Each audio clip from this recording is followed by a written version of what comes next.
dear viewers. Today we are here with a new lecture that is about gerund. Remember these 3 points about gerund. Gerund is a verb ending in ing. Any verb that ends in ing. Remember this first point. And second point, it functions as a noun. Gerund acts as a noun. It functions as a noun, and it is a verb ending in ing. It can be used as a subject, as an object, or as a complement. Similarly, like noun, जो भी noun का usage है, noun भी as a subject use होता है, या तो as an object use होता है, या as a complement use होता है. So similarly, gerund भी as a subject, as an object, as a complement use होता है. लेकिन आपको क्या याद रखना है कि it is a verb ending in ing and it acts or it functions as a noun. ये noun का काम करता है. कैसे नाउन का काम करता है?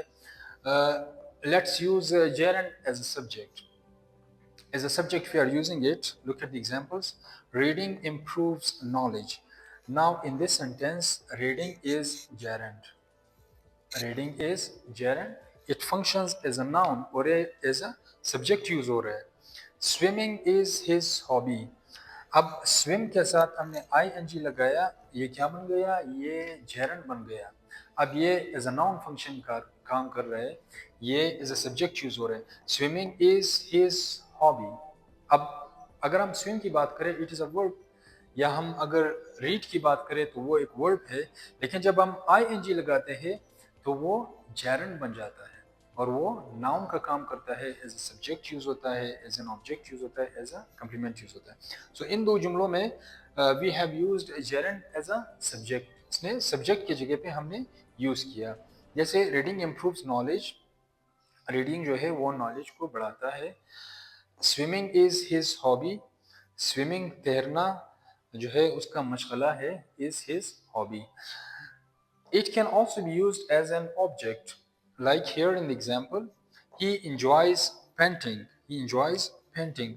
अब ये painting जो है ये gerund है, ये as an object काम कर रहा है. I love cooking. अब ये cooking जो है it is a gerund and it functions as a noun. Remember, कुछ वर्ड्स होते हैं जिनके बाद हम gerund लगा सकते हैं.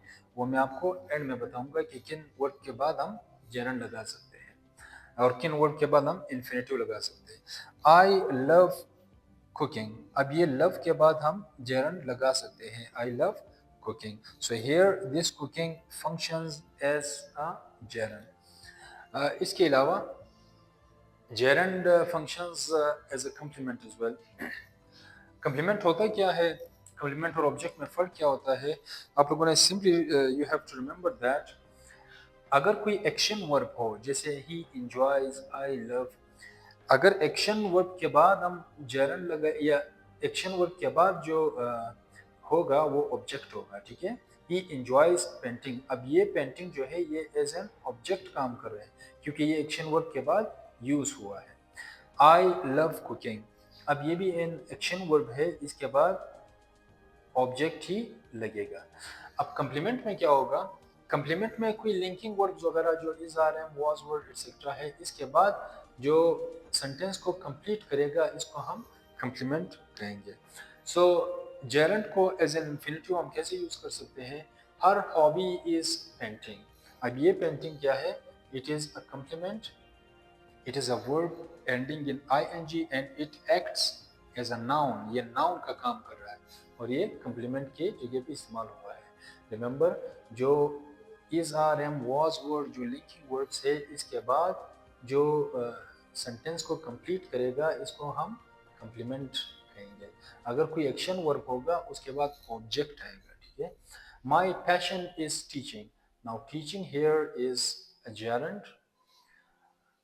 This is what? It is linking verb. So after this the gerund is used, it acts as a complement. और ये teaching जो है ये complement की जगह पे यूज हुआ है और ये as a noun function कर रहा है. तो आप लोगों ने you have to remember three simple points you have to remember. gerund verb ending in ing, वो verb जिसके end में ing, जैसे read ing लगाए, reading, playing, cooking, watching, swimming, smoking, these all are what? These all are gerund. Second point you have to remember is that gerund acts as a noun, ये noun का काम करेगा. It functions as a noun. जो भी noun का काम होता है, noun भी या तो subject की जगह पे यूज होता है, या object की जगह पे यूज होता है, या complement की जगह पे यूज होता है. तो बिल्कुल similarly gerund भी as a subject, object और complement यूज होगा. As a subject हमने यूज किया, as an object यूज किया, और as a complement हमने यूज किया. अब कुछ ऐसे वर्ड्स हैं जिनके बाद हम जेरंड यूज कर सकते हैं. जैसे यहाँ पे मैंने आपको बताया, जैसे he enjoys painting, I love cooking. इसी तरह avoid, enjoy, suggest, finish, deny, delay, mind, postpone, इनके बाद हम जेरंड लगा सकते हैं. इस तरह के और भी ज्यादा वर्ड्स है. So let's use some of them in sentences. किस तरह यूज कर सकते हैं? He avoided smoking. He avoided smoking. Avoid के बाद हमने gerund use किया. He enjoys playing. He suggested going for a picnic. Finished. He finished watching TV, or he finished doing his work. Deny. He denied traveling to another country. Delay. He delayed going to a picnic, or she delayed cooking food, etc. Use it postpone. He postponed playing cricket, right? So after these verbs, we can use gerunds. They are followed by gerund. I hope this is very clear to